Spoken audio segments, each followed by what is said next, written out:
Now we are going to explore the most important part of HTML, that is comments. Comments is essential in any language and we all know it as developers. So basically, let's say you are experimenting on a piece of code that you don't want to include. You can simply comment it out instead of deleting because you never know if you need it again. So let's say I want to comment out this italic statement. I had to just surround it with certain text. Now, if you must be wondering what it is like, so let me write out a new comment over here. A comment begins and closes with an angle bracket, and in the end, you have an angle bracket which ends with two dashes before the arrow, whereas in the beginning, it's angle bracket, a single dash, and this, which basically starts your comment. Now, in my case, the font displayed over here shows an arrow like shape, but the actual version of it is a single angled bracket, exclamation mark, and two dashes. Let me split that out for you.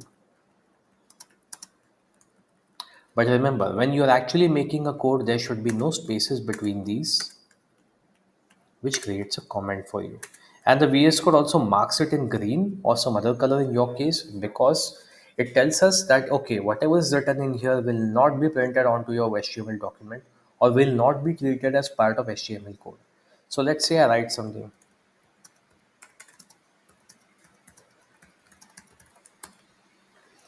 and you see none of this is displayed in our body over here. So if I try to comment any of my other code snippets, I can make the entire code block disappear. So let's say I create a code folder over here for commenting, angle bracket, exclamation mark, and two dashes, and then I close the comment block right after the paragraph. And if I save this document, now my entire paragraph is not rendered on the screen. This means my HTML processor of the browser is going to assume that this is nothing but comment. It is not going to treat it like code. So be careful how you use it and where you use it.